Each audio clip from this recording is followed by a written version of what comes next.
dah terlepas dah. Dah terlepas satu mahraj. Pula terlupa nak rekod, tapi tak apalah. Okey, saya buat summary lah tadi ya. 6 huruf daripada halqum. Hamzah ha dari pangkal, ain ha dari tengah, ghin kha dari hujung. Risiko tertukarnya ada pada satu, ain dengan hamzah jangan tertukar, alim jangan alim, alamin jangan alamin. Risiko kedua ha dengan ha, alhamdulillah jangan alhamdulillah, itu ha simpul. Risiko ketiga kha dengan ha dengan ha. Kha ada bunyi kha dia tu fid dunya wal akhirah. Jangan akhirah, itu ha simpul. Jangan akhirah, itu ha pedas. Okey, kita teruskan. Apa pasal dia tak gerak? Itu dia. Seterusnya kita tengok contoh-contoh ayat dan kita cover huruf-huruf dari halqum tadi. Dunia wal akhirah saya dah cover tadi, pastikan ada bunyi kha-nya tu akhirah. Pada bismillahirrahmanirrahim saya dah cover tadi, iaitu huruf ha pada rahman, pada rahim pastikan pedas bunyinya. Juga hamzah dengan ain sebelah-sebelah, pastikan a dulu baru tekankan halqum pada ain. Jangan jadi kena macam tu ya.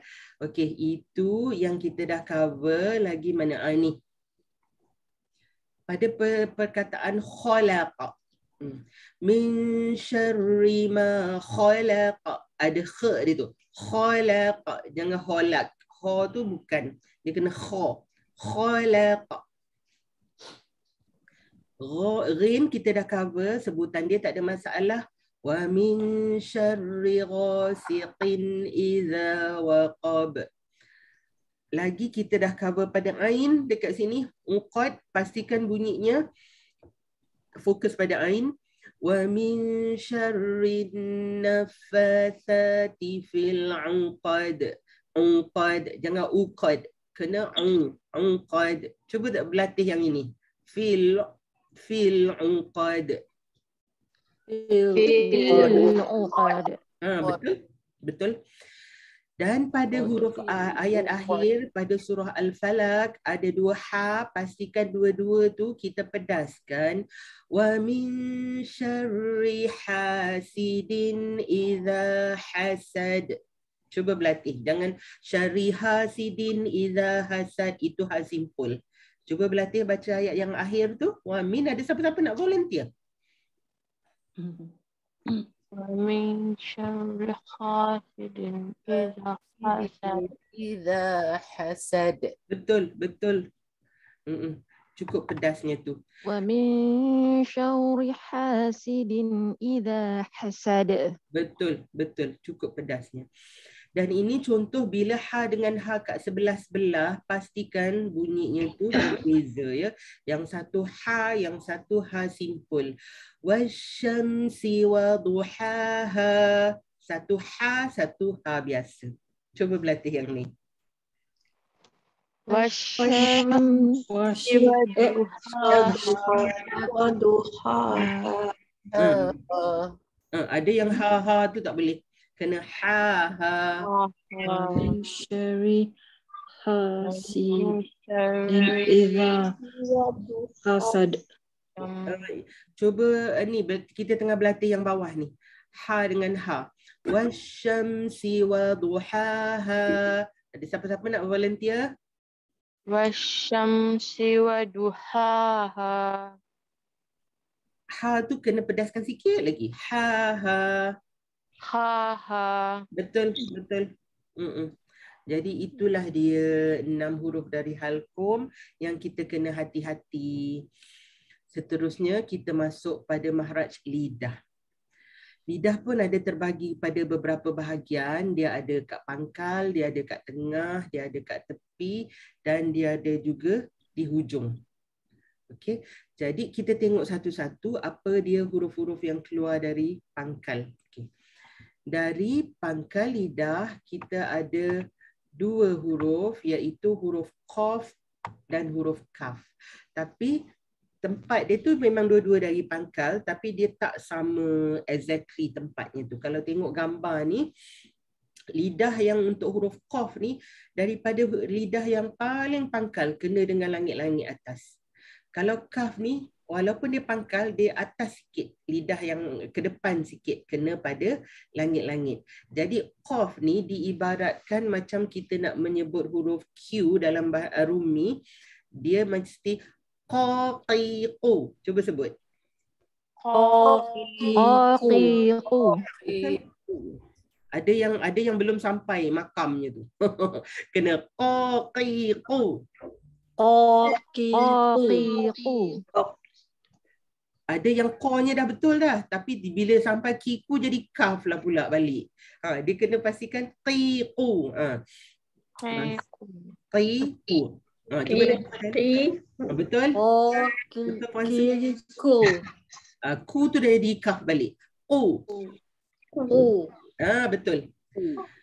Itu huruf qaf. Ini pun berisiko juga. Yang sebelah ni huruf kaf kita boleh sebut relax. Kakiku. Kakiku. Okay, jadi risiko seterusnya, kita dah ada 3 risiko kan tadi pada huruf-huruf dari halqum. Risiko keempat adalah huruf qaf dengan kaf, ramai yang salah sebut, especially huruf qaf lah, dia tak mengkiukan huruf qaf tu, dia akan jadi huruf kaf. Contoh yang paling common adalah pada surah 3 kul tu. Qul huwallah, qul a'udzu birabbin nas, qul a'udzu birabbil falak. Dia dimulakan dengan huruf qaf, jadi pastikan bunyinya qul. Dari belakang lidah naik kena langit-langit, qul. Cuba sebut. Qul. Lagi sekali. Qul. Macam saya belum dengar qul ni, belum dengar Q-nya tu. Kalau kita tak cukup Q kan dia, tak cukup qaf dia jadi kaf, nanti maknanya lari jadi makanlah. Qul tu maksudnya katakanlah. Kalau kita baca biasa kul huwallah, maksudnya makanlah dialah Allah yang satu. Kan bahaya tu. Qul tu daripada perkataan qala, telah bersabda. Kita selalu dengar hadis kan, qala Rasulullah, telah bersabda Rasulullah, telah berkata Rasulullah. Qul, qala yaqulu qul, kata suruh dia. Kalau kul yang kaf tu daripada kata asal dia akala, makan. Ya'kulu sedang makan, kata suruh dia kul, jemput makan. Gitu. Jadi kalau tersalah sebut qul tu dia jadi kul, makna dia lagi jauh. Boleh? Siapa-siapa nak volunteer sebut qul huwallahu ahad. Qul huwallahu ahad. Betul? Okey. Jadi itu dia, hati-hati pada huruf qaf. Jadi kalau baca Quran, yaquluna, ada juga banyak perkataan yaqulu kan, itu qaf. Jadi pastikan bunyinya Q, yaqulu. Contoh yang paling common dalam Al-Fatihah lah, ihdinas siratal mustaqim. Kita tak boleh baca biasa ihdinas siratal mustaqim, itu huruf kaf, kita kena baca mustaqim. Cuba try. Mustaqim. Siratal mustaqim. Betul Puan Su? Betul? Ya, dia macam tu ya. Jadi nanti kalau kita baca mustaqim, kita tak baca mustaqim, jalan tu nanti dah tak jadi lurus. Maknanya kan berilah kami hidayah dan jalan yang lurus. Itu dia huruf-huruf dari pangkal lidah. Qaf dengan kaf menjadi risiko keempat, orang selalu tersalah sebut, tertukar. Dan bila tertukar makna, selamat. Jadi berdosa kita mengaji ya. Dari tengah lidah, kita ada 3 huruf yang tak berisiko tertukar insya-Allah, iaitu huruf jim, boleh sebut dengan mudah, ja, ji, ju. Cuba semua sebut. Ja, ji, ju. Betul. Huruf shin, ini kan saya ada jumpa juga orang kalau sebut huruf shin, dia jadi shin. Kadang nak kata orang dulu, tak adalah dulu sangat ni. Dia sebut shin. Salah ya, sebutan sebenar huruf shin. S-H-I-N. Shin. Dan sifat huruf shin ni dia bersifat berdesir. Dia kena ada desiran dia. Sha, shi, shu. Cuba semua sebut. Shishu. Ada orang sebut si lagi tu. Itu dah tertukar dengan sin tu. Dia kena ada sh, kena ada SH dia tu. Sha, shi, shu. Shishu. Betul. Jadi pastikan ada desiran. Kalau tertukar pun mungkin tertukar dengan satu, mungkin tertukar dengan huruf sin dari segi bentuk dia lah, sebab bentuk dia dekat-dekat dengan huruf sin.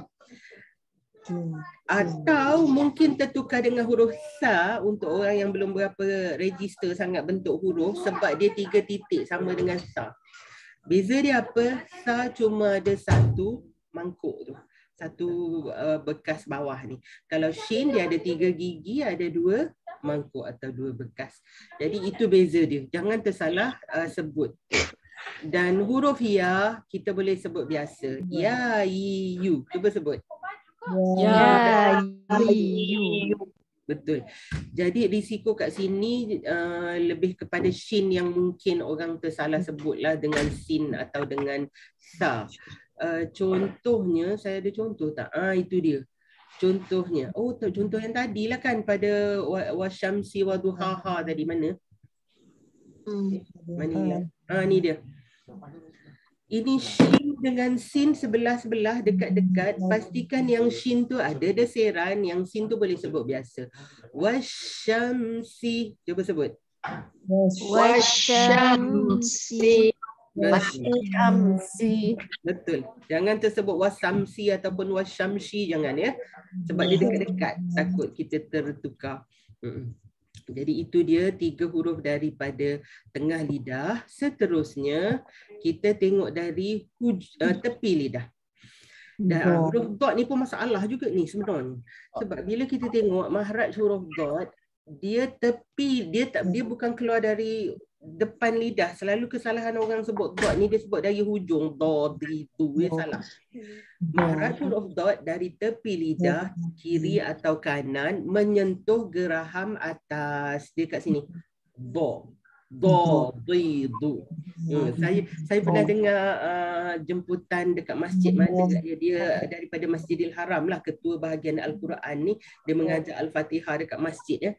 Cara dia nak tekankan dot tu dari tepi lidah ni beria, dia sebut du, mardu, dia kata from the side. Macam itu. Jadi sebutan sebenar huruf dot dari tepi lidah kena geraham atas. Do, di, du. Cuba sebut. Betul. Agaknya kalau yang buka video saya nampak sengit-sengit mulut nak berlatih sebut dari tepi lidah. Do, di, du. Macam tu. Kalau kita baru nak berlatih tak apa, sengit-sengit mulut pun tak apa. Do, di, du ya. Janji jangan sebut dia dari depan lidah. Jangan jadi maldu, wairil maldu. Du kalau dari depan itu bukan huruf dot, itu huruf dal. Nanti kita cover huruf dal, saya cerita kenapa dia jadi dal kalau kita sebut maldu dari depan lidah ya. Jadi kalau baca dalam Al-Fatihah tu wairil maldubi, du dari tepi ya, maldubi alaihi. Wairil maghdubi alaihim. Betul. Dan kalau kata pada walad dhalin tu, wala terus lidah lekat pada geraham atas, baru lepaskan dha. Walad dha, macam tu. Walad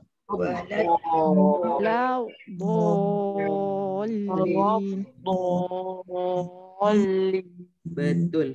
Kisah yang 6 harakat tu bab lain, topik lain ni. Yang dol tu 6 harakat tu cerita lain. Okay. Jadi kita buat latihan amalinya kat sini, dot dengan ha. Wala bo ya, bo.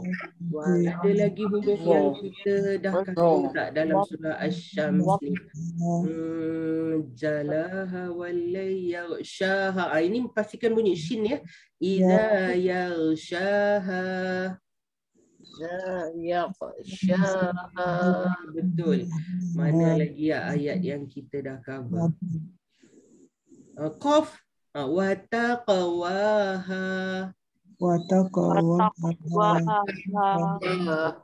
Okey, cara qalqalah tu saya tak nak sentuh kat sini lah sebutan qalqalah ya. Beza sebutan antara qalqalah sughra dengan kubra tu cerita lain. Itu dekat sini ya. Okey. Jadi kita sambung dekat hujung lidah pula.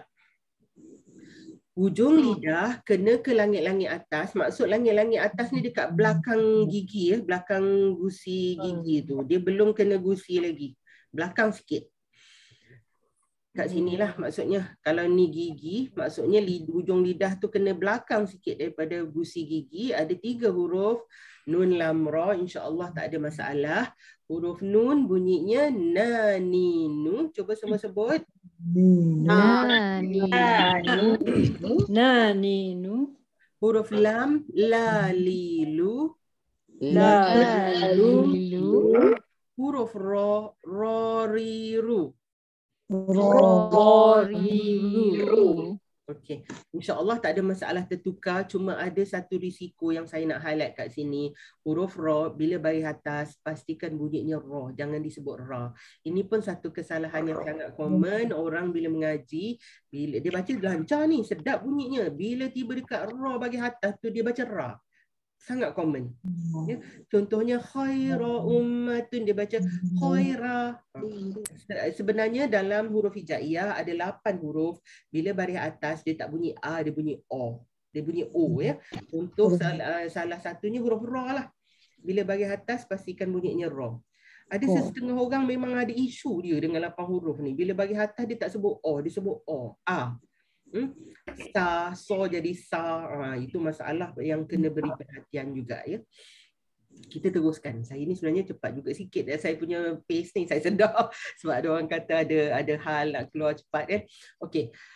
Seterusnya hujung lidah dengan gusi atas. Kat sini hujung lidah tu dia tadi kita kat belakang sikit daripada gusi gigi kan. Sekarang ni hujung lidah ni kena pada gusi gigi atas.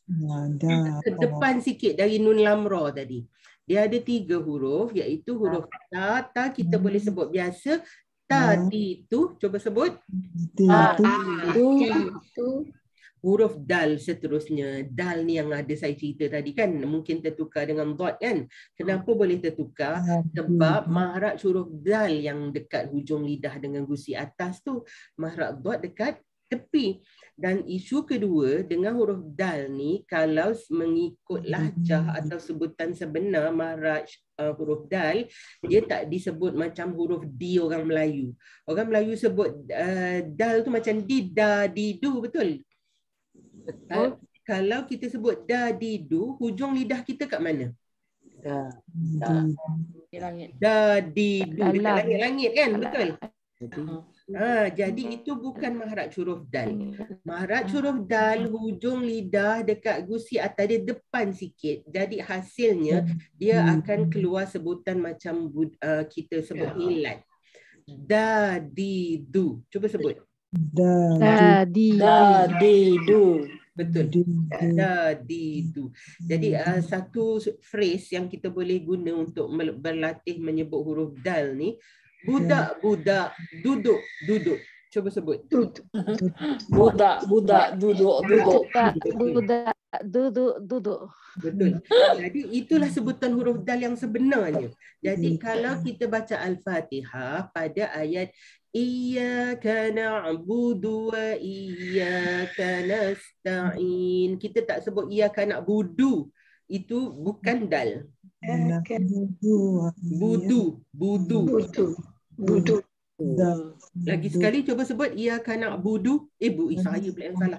Budu. Iyyaka na'budu. Cuba sebut. Iyyaka na'budu. Iya karena Abudu. Tak Betul lah. Dia tak biasa sebut lah tu, dia gelak tu. Berlatih ya. Budu ya. Jadi kalau kita baca berbalik-balik pada huruf dot tadi, kalau kita baca dari depan lidah, maldu itu sebenarnya adalah huruf dal yang berbaris depan. Sebab kita dah tahu tadi dal tu kena sebut macam orang pelat kan, du kan, nak budu. Jadi kalau kita sebut maldu, sama hujung lidah yang kena naik, itu bukan dot ya. Dot mesti dari tepi. Okay. To. Seterusnya huruf to. Dia juga huruf yang bila baris atas dia bunyi O, dia tak bunyi A kan. Jadi to, pi, tu. Cuba sebut. Ada yang dah tahu dah dia punya sifat huruf tu. Isu dengan huruf to adalah dia kena disebut dengan sifat huruf dia sekali, kalau tak dia tertukar dengan sebutan huruf ta. Especially bila dia baris bawah dan baris depan. Sebab baris atas tu sangat jauh bunyi dia, satu ta, satu to. Bila baris bawah dan depan tu, kalau kita tak tebalkan, bunyikan sifat huruf dia, iaitu sifat huruf dia apa? Satu, istiqlaq. Istiqlaq tu maksudnya belakang lidah kena terangkat, pangkal lidah. Dan dia bersifat itbaq juga. Itbaq tu maksudnya hujung lidah ni kena cover semua bahagian mulut belah depan. Menghasilkan bunyi yang tebal. Jadi bila huruf to kita kena bunyi dengan tebal. To, ti, tu. Cuba sebut. Betul Manuhana. Betul. Jadi kalau ngaji dah banyak-banyak sangat huruf ayat panjang tu, kadang-kadang kita terlepas juga kan ya. Pastikan ti, tu kena tebal. Kalau kita tak cukup tebal, dia jadi huruf ta nanti, ti, tu ya. Apa contoh nanti ada contoh dia, ada contoh. Tu dia contohnya. Jom kita tengok pada perkataan yang ini. Wala saufa yu'ti. Ti tu kena pastikan sifat dia pedas. Tak boleh wala saufa yu'ti. Yu'ti tu dah jadi huruf ta.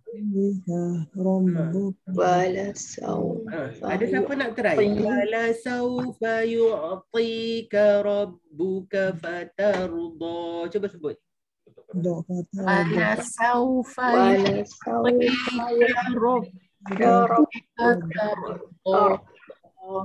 Lagi sekali, ada siapa seorang nak volunteer? Tak ada orang nak try? Wala saufa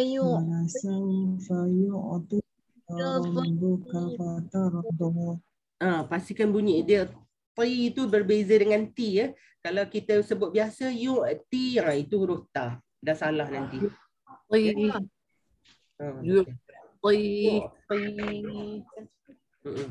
Jadi itu satu.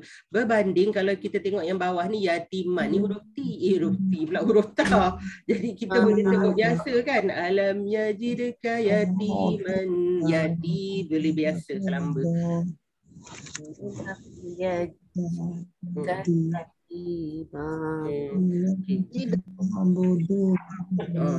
Jadi to tu satu lagi risiko. Kita dah ada berapa risiko tertukar dah? 4 dah ya. Ni masuk yang kelima. Yang kelima ni risikonya apa? Tertukarnya to dengan ta. Kalau kita tak hati-hati, especially bila dia baris bawah dengan baris depan. Ya. Yang satu ta ti tu, kalau to macam mana? Tu. Ingat sifat dia tu. Tak payahlah ingat istiqlaq, itbaq tu tak payah. Janji kita sebut dengan tebal ya. Seterusnya dari lidah, hujung lidah ke gusi bawah ni boleh kita sebut biasa, relax je, tak ada masalah tertukar. Ya, huruf zai satunya dia macam huruf z lah, zai ni, zazizu, boleh sebut relax. Cuba sebut. Zazizu. Ada orang sebut za tu jangan. Zazizu. Betul. Zai baris atas za ya, zazizu. Okey, sin ni macam huruf S lah pun senang nak menyebutnya. Sasisu, cuba sebut. Sisu. Betul. Sekarang kita tiba huruf yang berisiko daripada mahraj yang ni. Huruf sod. Sod ni adik-beradik dengan dengan to tadi, dia ada sifat isti'la, dia ada sifat itba'. Walhasil kita kena sebut dia dengan tebal. Wal. Jadi macam mana nak bunyi sod dengan tebal tu? So, si, su, tebal. Cuba sebut. Betul Puan Rohana. Ada lagi nak cuba? So, si, su. Ya, betul. Tebalkan. Jadi Betul lah. apa dia tu? Okey. Jadi dalam surah Al-Fatihah kena baca betul-betul pada siratal ladzi. Ada orang nak tanya ke? Jangan tak hilang. Sisu. Betul. Sisu. Jadi cuba siapa cuba nak baca siratal ladzi? Siratal ladzi. Betul Puan Malis. Betul. Sira. Jangan baca sira. Kena sira. Bezakan bunyi sod dengan sin. Jadi itu risiko keberapa dah kita? Ke-6. Risiko ke-6 tertukar mungkin sod dengan sin. Especially bila dia baris bawah dan depan. Jadi Mana ada orang sini? ada yang nak tanya ke bunyi daripada background ni? Okey. Jadi itu ya. Sisu. Kena ingat. Jangan tertukar dengan sin. Sisu. Siratal mustaqim. Betul. Betul. Siratal. Ada contoh kat sini. Nanti kita berlatih sebutan huruf sod tu ya. Bila kita cover satu lagi mahraj sebelum kita berlatih.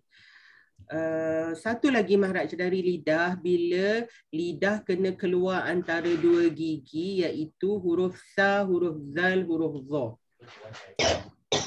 3 huruf ni kita kena ingat lidah tu tak banyak sikit kena keluar masa menyebutnya. Ya, jadi kalau huruf sa tu pastikan bunyinya sa si su. Cuba buat. Sa si su.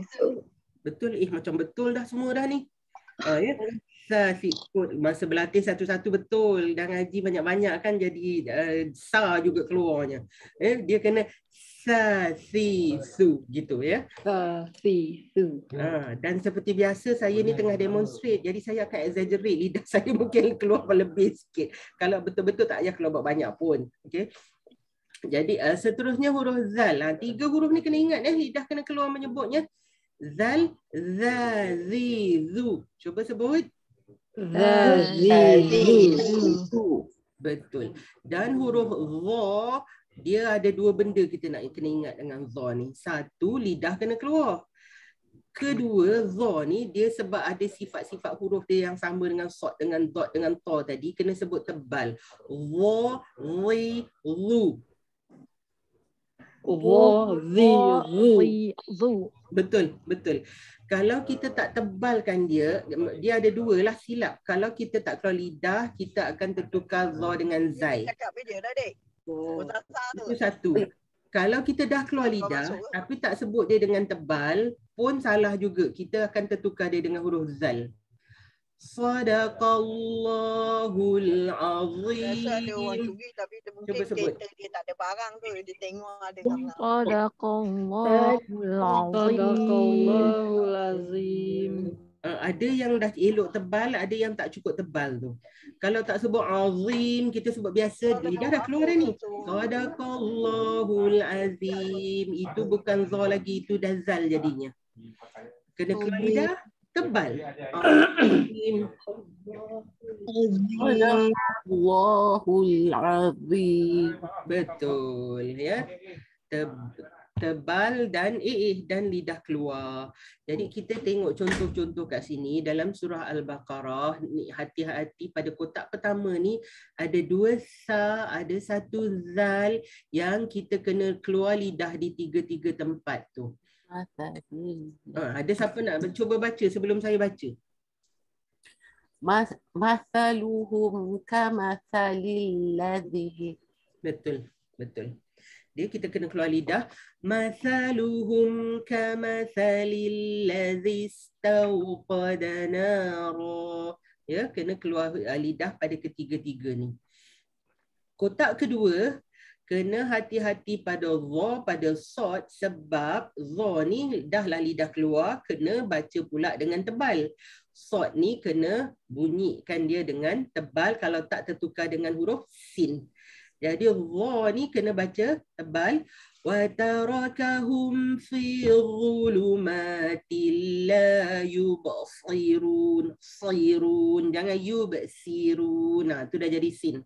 Ya, ada siapa-siapa nak cuba tebalkan dan keluar lidah pada dha, tebalkan sebutan si, yubsirun.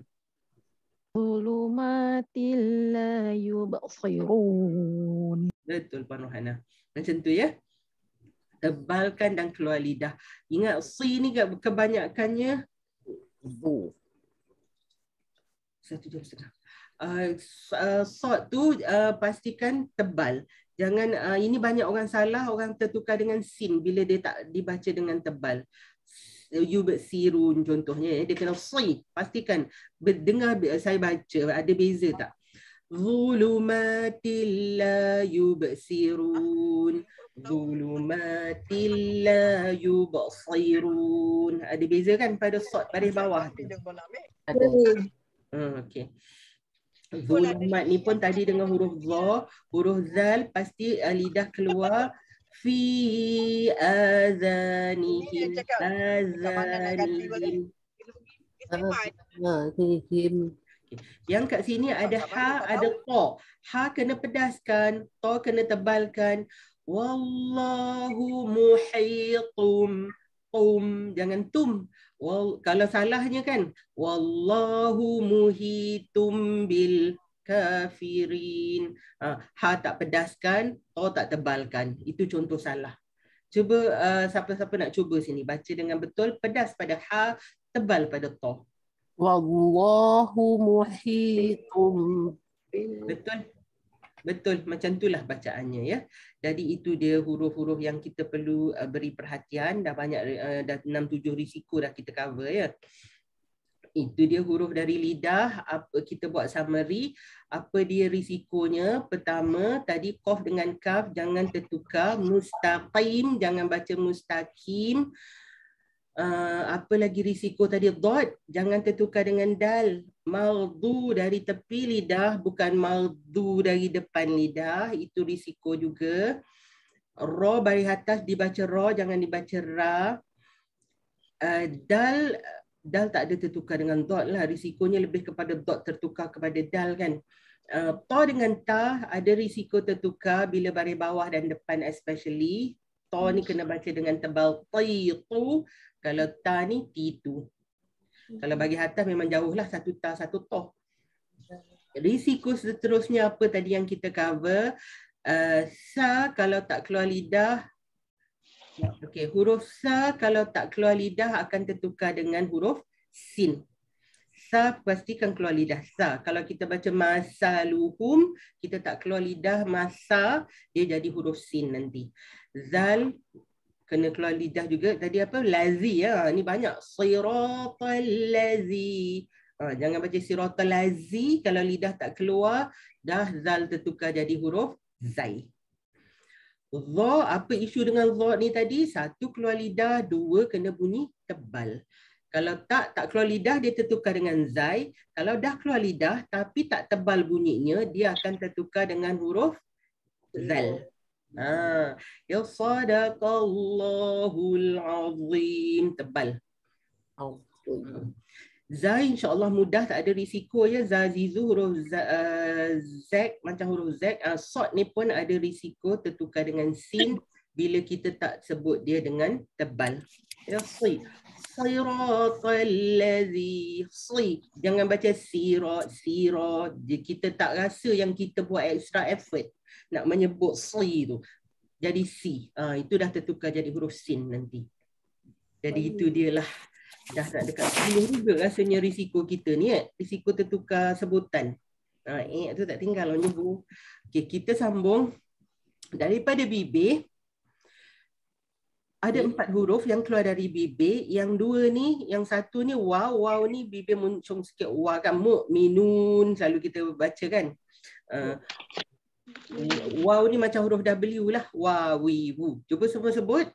Wawi. Betul. Huruf fa dia kena ada sifat berangin dia tu. Fa, fi, fu. Cuba sebut. Fafifu.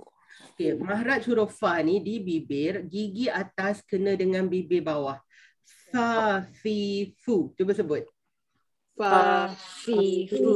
Okay. Jadi kalau baca tu, dia ni penting, especially kalau kita nak dengungkan sifat ifat hakiki. Nun mati jumpa fa. Kita kena ready nak sembunyikan bunyi nun dalam bunyi fa. Dan fa tu bersifat yang atas, gigi atas dengan bibir bawah kan, berangin kan. Macam mana nak sembunyinya tu? Dah ready nak gigi bawah, nak pergi jumpa bibir bawah, nak sebut angin dia tu. Fusaku. Contohnya. Sebab itu kita kena tahu mahraj huruf ni. Bila kita nak mendengungkan sifat-sifat ifa tu, senang kalau kita tahu dia keluar kat mana ya. Sebab ifak tu definisinya menyembunyikan pada huruf selepas nun atau tanwin kan. Jadi kalau kita tahu mahraj fa tu kat situ, kita nak sembunyikan kat situlah bunyi nun tu. Dia tak terus jadi anfusakum, dia jadi ready nak sebut fa. Fusakum. Macam gitu ya. Okey. Seterusnya dari bibir yang mudah hurufnya mim dengan ba, ma mimu, ba bibu. Ya. Cuba sebut. Mamimu. Babibu. Okey. Dan dari rongga hidung lebih kepada bunyi dengung ya. Kita tadi di awal slide tadi kita dah tahu dari rongga hidung, rongga mulut lebih kepada bunyi mad, rongga hidung lebih kepada bunyi dengung, iaitu apabila nun dengan mim yang bersabdu. Contohnya inna, kena dengung tu dia keluar dari hidung bila dia berdengung tu ya. Jadi itulah dia mahraj huruf. Jadi okey, kalau ada yang rasa nak ada hal lain, kita dah cover semua. Yang selebihnya lebih kepada praktikal, amali. Kita akan sebut bacaan tadi mengikut semua huruf-huruf tadi dari mahrajnya mengikut frasa. Ada satu frasa macam tongue twister. Ya, kalau English kita kan ada satu frasa dia tu, tongue twister dia apa? She sells seashore. Apa? She sells seashells on the seashore. She sells seashells on the seashore. At the seashore. Kita pun ada, kita punya tongue twister untuk huruf-huruf hijaiyah ni. Kejap lagi kita tengok yang lebih kepada praktikal cara menyebut. Sebelum tu saya nak cerita tentang kelas-kelas kat kita. Kita ada kelas asas, kelas tajwid, kelas talaki. Nak yang personal boleh untuk cikgu dengarkan bacaan kita. Nak kelas ramai, talaki am pun boleh. Yang belum confident nak baca sendiri, dengar ikut bacaan guru ramai-ramai pun ada. Jadi hari ini ada promosi sebab setiap kali saya buat bengkel saya akan bagi promosi. Yang ini untuk 3 orang atau lebih, bulanan akan kurang daripada 100 sebulan jadi 80. Ada yang percuma pendaftaran hari ini. Jadi kalau ada boleh dapat 1-2 lebih promosi hari ini, kalau daftar dapat jimat 50 pendaftaran percuma yang ini. Dan yang ini untuk kalau bayar 3 bulan penuh. Dia kalau 3 bulan penuh 300 lah kan, 100 sebulan jimat 100 tinggal 200. Yang ni ada promosi yang ada untuk hari ni. Boleh cakap kat grup atau boleh DM saya direct pun boleh. Jadi saya hari ni saya cepat sikit ya, sebab saya ada orang nak ni. Kita tengok kita punya tongue twister. Kita akan tengok satu-satu. Mana dia? Sekejap saya stop yang ni dulu. Saya stop share yang ini. Saya share screen pada kat mana dia? Kat sini. Cuba saya share, nampak tak? Tak ada. Okey, sekejap. Saya dah buka dia tadi. Share screen pada sini kot. Bukan. Bukan yang ini. Manalah pula, inilah masalahnya. Okey, tak apa, kita sekejap saya buka dulu lagi sekali. Saya keluar dulu. Boleh. Yang nak Tapi kenal tu nanti boleh. saya dalam kereta saya join balik. Okey. Oh, sebelum tu saya teringat, sebelum buat latihan ni kita berhentilah rekod ya.